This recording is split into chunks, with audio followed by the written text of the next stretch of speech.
Okay, so you've got a big job interview coming up, Uh-huh. and you're digging into this article Right. called Common Interview Questions, a comprehensive guide with 100 examples. Ugh. Smart move. Yeah. But Yeah. let's be honest. Huh? Sometimes just reading through a massive list of questions can feel more overwhelming than helpful. Absolutely. Right. Yeah, sometimes it's like, where do I even start with this? It feels Yeah. like I'm just It's too much. cramming. Which Yeah, exactly. information overload. Yeah, and that's where I think this deep dive is going to help, because we're going to unpack this article Yeah, we're going to help you. and turn it into a real confidence booster. Yeah, exactly. Because it's one thing to know what questions might be asked, Right. but it's a whole other game to actually nail those answers and leave a killer impression. Absolutely. And this deep dive is all about going beyond the generic advice and getting strategic. Yes. We'll break down the why behind those common questions. And give you actionable tools to craft amazing responses. Awesome. I'm ready. Let's dive in. All right, so the article breaks these questions down into 10 categories. Okay. But what's fascinating here Yeah. is that understanding these categories can actually help you understand the interviewer's mindset. Ooh, that's interesting. Yeah. I've never thought about it that way. Right. So it's not just about memorizing a bunch of answers. Right. It's about getting inside the interviewer's head. Exactly. They're not just asking these questions randomly. Right. Each category represents a specific area they're trying to assess. Okay. I'm intrigued. What are these categories then? Well, the first one is pretty straightforward. Okay. Your background and work history. Hmm. It's all about understanding your career trajectory. Right. Then we have motivations and future plans, Okay. which dives into your aspirations and how they align with the company. Right. Classic questions like, tell me about yourself and where do you see yourself in 5 years? Yes, exactly. I always find those a bit tricky, to be honest. We'll definitely get into strategies for those later. Okay, good. Then, of course, we have the infamous strengths and weaknesses category. I I hate those weakness questions. know. Don't worry, the article has some really clever ways to reframe weaknesses that we'll definitely discuss. Okay, good. Then there's teamwork, Yep. problem solving, Uh-huh. leadership. Mm-hmm. It's like they're trying to assess every single skill you possess. Well, in a way they are. Right. They're trying to get a holistic picture of you as a potential employee. Exactly. And that's why these categories are so important. Yeah. The next ones are communication, Uh-huh. company culture, Mm-hmm. and technical skills. Wow, that's really comprehensive. Yeah. I'm starting to see how thinking about these categories can be more helpful than just memorizing random questions. Exactly. It helps you anticipate the types of questions they'll ask and tailor your responses accordingly. Okay, so we've got the 10 categories laid out. Yes. What's next? What do you think? Do we go through all 100 example questions? No way. Okay, No. it'll take forever. Instead, Yeah. let's focus on a few standout questions Okay. from each category Yeah. that tend to trip people up. Okay. The article has some great examples of these. Perfect. I'm all about working smarter, not harder. Right. So let's tackle those tricky ones head on. Yeah, so let's start with a question Okay. from the background and work history category All right. that often throws people off. Right. Tell me about a time you had to go above and beyond the call of duty. Ooh, that's a tough one. Yeah, It's like they're asking you to brag about yourself, right. but you don't want to sound arrogant. Exactly. There's a delicate balance. Yeah. But the key here is to choose a specific example Okay. that demonstrates your work ethic, Mm-hmm. dedication, Yeah. and initiative Okay. without sounding like you're tooting your own horn. Okay, so it's about being specific and showcasing your actions, Right. not just saying, I'm a hard worker. But how do we find that perfect example? Right. I feel like my brain freezes up when I'm under pressure. I get it. That's why preparation is so crucial Okay. before the interview. Yeah. Take some time to reflect on your past experiences Mm-hmm. and identify a few key stories Yeah. that highlight your accomplishments Yeah. and demonstrate the qualities they're looking for. That's a great tip. Yeah. So instead of panicking during the interview, Right. I can have a few stories ready to go Exactly. that showcase those key qualities. Yeah. But what if I can't remember specific details when I'm in the hot seat? That's where a technique like the STAR method comes in. Okay. The article emphasizes how helpful this can be for structuring your responses. I've heard of the STAR method, but remind me, what does it stand for? It stands for situation, Okay. task, action, Yeah. and result. Okay. It helps you create a clear and concise narrative Mm-hmm. by outlining the context, Yeah. your role, Okay. the steps you took, Okay. and the outcome of the situation. Okay. I see how that could be helpful. It gives you a framework to follow, even if you're feeling nervous. Absolutely.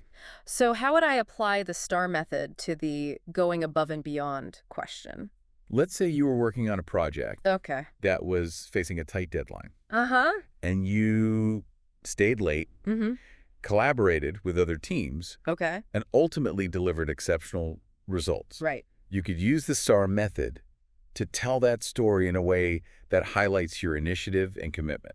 I see what you mean. Yeah, So I'd start by describing the situation, right. a project with a tight deadline. Exactly. Then I'd explain the task, what I was responsible for, hmm the actions I took to go above and beyond, like staying late and collaborating with other teams. Yeah, And finally, the result, the positive outcome of my efforts. exactly. And by focusing on the actions and results, Yeah. you demonstrate your capabilities without sounding boastful. Okay. That's starting to make a lot more sense. I'm already feeling less intimidated by those open-ended questions. That's great. And the beauty of the STAR method is that it can be applied to a wide range of interview questions, Oh. not just the ones about going above and beyond. Really? I thought it was just for behavioral questions like, tell me about a time you failed. Well, it's great for those types of questions. Yeah. It can also be used to structure your responses to more general questions. Okay. For example, if you're asked about your strengths, Mm-hmm. you can use the STAR method to provide specific examples Okay. that demonstrate those strengths in action. Oh, I see. So instead of just saying I'm a great communicator, Right. I could describe a situation where my communication skills made a positive impact. Precisely. You could talk about a challenging project where you had to communicate effectively with different stakeholders Yeah. to achieve a successful outcome. Wow, the STAR method is like a secret weapon. I know, right? I'm starting to feel like I can tackle anything they throw at me. That's the spirit. And Yeah. remember, practice makes perfect. The more you practice using the STAR method to structure your responses, Yeah. the more natural and confident you'll sound. Okay. I'm definitely going to start practicing. Good. But before we move on to the next category, Yeah. there's one thing I'm still curious about. Okay. The article mentions the importance of understanding the company's values. Yes. How does that play into answering these questions? That's a great question. Understanding the company's values is crucial Okay. because it helps you align your responses with their culture Mm-hmm. and demonstrate that you're a good fit. So it's not just about showcasing my skills and experience. Right. It's about showing that my values align with theirs. Exactly. Let's say the company you're interviewing with Okay. highly values innovation. Mm-hmm. You want to make sure you highlight examples Okay. that demonstrate your creativity and willingness to think outside the box. That makes perfect sense. Right. So how do I actually figure out what a company's values are? Research is key. You can usually find information about their values on their website, Okay. especially in their About Us or Careers sections. Mm-hmm. You can also look for articles or press releases Right. that talk about their company culture. Okay, so I'm going to put on my detective hat and do some digging before the interview. Good. But what if the company's values seem to contradict my own? Should I try to fake it? The article actually advises against that. Okay. Authenticity is always important. Okay. Don't try to be someone you're not. Right. If there's a significant mismatch in values, Yeah. it's probably not a good fit anyway. That's reassuring. I'd rather be myself than pretend to be someone else just to get the job. Right. But I do see how understanding their values can help me tailor my responses and highlight the aspects of my experience that resonate with their culture. Exactly. It's all about finding that sweet spot where your skills, Yeah. experience, and values Mm-hmm. align with the company's needs and culture. All right, I'm feeling so much more prepared already. I'm excited to tackle the next category and see what other gems this article has to offer. Let's do it. Okay. All right. Welcome back to our deep dive into acing those interview questions. I'm feeling so much more confident already, thanks to the STAR method and that tip about researching company values. Yes. What's next on our journey to interview success? Well, we just finished talking about background and work history questions. Right. So let's move on to the category. That always gives Oh. me a little bit of anxiety. Yeah. Motivations and future plans. Ooh, yeah, those questions like, why are you interested in this role? Right. And where do you see yourself in 5 years? Yeah. They always make me feel like I need to have my entire life figured out. I totally get it. Yeah. But here's the thing. Okay. The article actually points out that these questions aren't about having a perfectly planned future. Okay. It's more about showing Yeah. that you've thought about your career trajectory Uh-huh. and how this role fits into your goals. That's a relief. I mean, who knows what's going to happen in 5 years? Right. But I guess it makes sense that they want to see if you're just looking for any job Right. or if you genuinely see yourself growing with the company. Exactly. And this is where your research comes in handy again. Okay. If you've taken the time to learn about the company's mission, Mm-hmm. values, Yeah. and growth trajectory, Okay. you can start to connect the dots Right. and explain how your aspirations align with theirs. Okay. So let's say I'm really passionate about sustainability Okay. and I'm interviewing with a company Mm-hmm. that's committed to eco-friendly practices. Right. I could talk about how this role would allow me to contribute to their sustainability goals. Yeah. And how I see myself growing into a leadership position where I can advocate for even more sustainable practices. That's a fantastic example. Okay. It shows that you're not just looking for a paycheck. Right. You're looking for a company where you can make a real impact. I like that. Yep. But what if I'm honestly not sure where I see myself in 5 years? Okay, good question. Should I just make something up? The article actually advises against that. Okay. It says Yeah. it's better to be honest Yeah. and say something like, Okay. while my long-term plans are still evolving, Mm-hmm. I'm incredibly excited about the opportunities for growth and development that this role offers. Okay. Then you can tie it back to your skills and interests Yeah. and explain how this role would help you develop those further. Okay. That makes me feel a lot better because honestly, I'm Mhm. still exploring different paths and trying to figure out what I'm truly passionate about. That's totally normal. And many companies actually appreciate that kind of honesty and self-awareness. Okay. They want to hire people who are eager to learn and grow. This is so helpful. Yeah, I'm starting to see these questions as less of an interrogation right. and more of an opportunity to showcase my ambition and potential. That's the perfect mindset. Now let's move on to a category Okay. that often throws people for a loop. Strengths and weaknesses. Ugh, yeah. The dreaded weakness question. I know, right? I always feel like I'm walking a tightrope between being honest and not sabotaging myself. But the article has some really great advice on how to frame your weaknesses Oh, in a way that actually impresses interviewers. tell me everything. Okay, so the article suggests choosing a weakness Okay. that is not directly related Yeah. to the core responsibilities of the role. Hmm. And then instead of dwelling on the negative, Right. focus on the steps you're taking to improve. Okay, so let's say I'm applying for a job that requires strong public speaking skills, Oh, but I get nervous speaking in front of large crowds. right. I wouldn't want to highlight that weakness, right? Exactly. But maybe you could talk about a different weakness, Okay. like time management, Okay. and explain how you've been implementing new strategies like using a time tracking app Right. or prioritizing tasks Yeah. to become more efficient. That makes sense. It shows self-awareness and a willingness to grow. Exactly. But what about those strengths questions? Okay. I always feel like I'm either bragging too much Yeah. or downplaying my abilities. It's a tricky balance for sure. The article recommends Okay. picking strengths that are relevant to the job description Mm-hmm. and using the STAR method Okay. to provide specific examples. Ah, the trusty stare method strikes again. You know, right? So instead of just saying, I'm a great problem solver, Right. I could describe a situation where I had to solve a complex problem, Mhm. the actions I took, Yeah. and the positive result. Exactly. And by connecting your strengths back to specific examples, Yeah. you're not just making claims. Right. You're providing evidence. This is turning into a masterclass in interview prep. I know, right? But before we move on, Yeah. can we go back to those weaknesses for a second? Okay. The article mentions something called reframing weaknesses. Right. What does that mean exactly? It means turning a perceived negative Right. into a positive, Mm. for example. Okay. Instead of saying, I'm a perfectionist, Right. which can sometimes sound like a humble brag, Right. Yeah. you could say, Okay.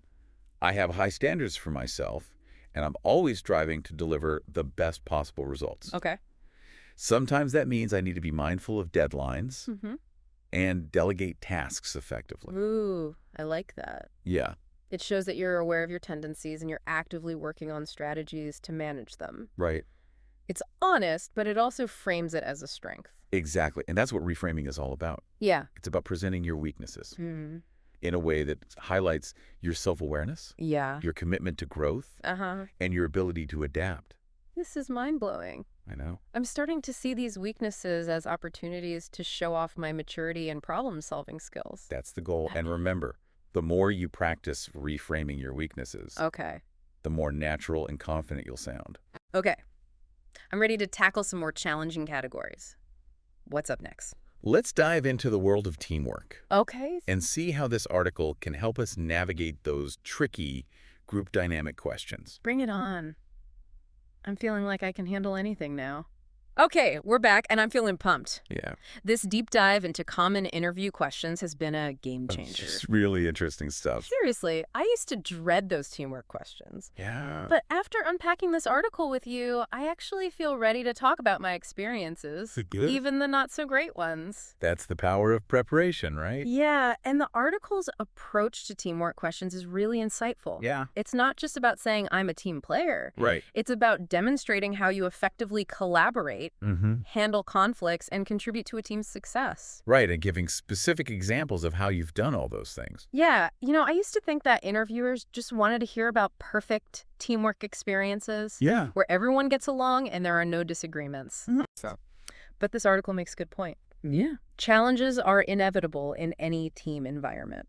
Absolutely. And interviewers are more interested in seeing how you handle those challenges Yeah. than hearing about a project that went flawlessly. So it's not about pretending we've never experienced conflict. Right. It's about showing how we've navigated those difficult situations and what we've learned from them. Exactly. And that's where the STAR method can be super helpful again. Mhm. Let's say you're asked about a time you disagreed with a teammate. Mm-hmm. You could use the STAR method to describe the situation, your role, the actions you took to address the disagreement, and the positive outcome of your efforts. Okay, so instead of dwelling on the conflict itself, I would focus on the steps I took to resolve it. Mm-hmm. And the lessons I learned from the experience. Yeah. Did I actively listen to my teammates' perspective? Uh-huh. Did I compromise? Right. Did we ultimately find a solution that benefited the entire team? That's exactly what they want to hear. Because in any collaborative environment, being able to communicate effectively, respect different viewpoints, and find common ground is essential. This is making so much sense. Good. It's like they're not just testing our knowledge or skills. Right. They're trying to gauge our character and our ability to thrive in a real-world work environment. You're spot on. And that brings us to the next category, problem solving. Okay. This one is all about showcasing your analytical skills, Yeah. your ability to think critically, and your approach to tackling challenges. Okay, so how do we knock those problem-solving questions out of the park? Yeah. Do we need to have solved some major world crisis to impress them? Not at all. The article suggests focusing on everyday problems you've encountered in your work or academic life Right. and highlighting the steps you took to find a solution. Okay. And remember, it's not always about finding the right answer. Right. It's about demonstrating your thought process, your resourcefulness, and your ability to learn from both successes and failures. I like that because, honestly, some of my biggest learning experiences have come from making mistakes and having to figure out a way to course correct. Absolutely. And those are the stories that make you memorable and relatable Okay. because nobody is perfect. Yeah. But the ability to learn and grow from our mistakes is what sets us apart. Okay. I'm feeling more confident about tackling those problem-solving questions now. Good. But there's one category that always makes me a little nervous. Okay. Which one? Company culture. Ah, yes. I mean, how do you prepare for questions about a company's culture when every company is so different? I hear you. But remember, we talked about the importance of research earlier. Right. Taking the time to learn about the company's mission, values, and work environment can give you a huge advantage when answering these types of questions. Okay, so I should stalk their website, read their blog posts, maybe even check out their social media to get a feel for their vibe. Exactly. The more you know about the company, the better prepared you'll be. Okay, but what kind of questions should I be prepared to answer? Well, they might ask you about your preferred work environment, your experience working in teams, Okay. or your thoughts on their company culture based on your research. Okay. They're essentially trying to assess whether you'd be a good fit for their team. So if I'm someone who thrives in a collaborative environment and the company prides itself on its teamwork-oriented culture, I should definitely highlight that, right? Exactly. It's about finding those points of alignment between your preferences and their values. Mm-hmm. And if there are any areas where you're unsure, don't be afraid to ask clarifying questions. That's a good point. Yeah, It shows that you're genuinely interested and you're taking the time to understand their culture. absolutely. Okay. Now, before we wrap up, Yeah. let's talk about a category that can feel unpredictable. Oh, which one? Scenario-based questions. Oh, yeah. Those what would you do if questions. Exactly. It's like they're trying to throw us a curveball and see how we think on our feet. And that's exactly the point. They want to see how you approach challenges, your decision-making process, and your problem-solving skills in action. Okay, so how do we prepare for the unexpected? Right. Do we need to come up with a solution for every possible scenario? That would be impossible. Yeah. But the article suggests familiarizing yourself with common scenarios related to the role you're applying for. Okay. For example, if you're interviewing for a customer service position, Mhm.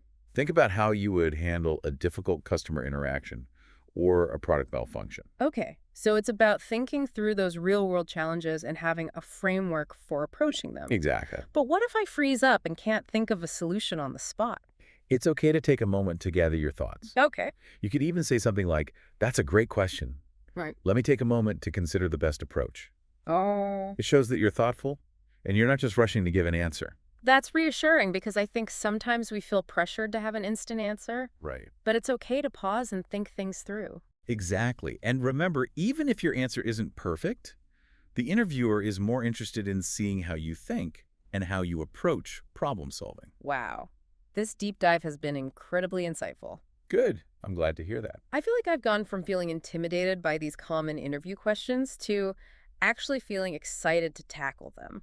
That's the goal. I'm definitely going to keep practicing and using all the tips and strategies we've discussed today. Awesome. And to all our listeners out there who are prepping for interviews, I want to leave you with a powerful quote from the article. Okay. By placing common interview questions at the forefront of your preparation, you transform uncertainty into confidence.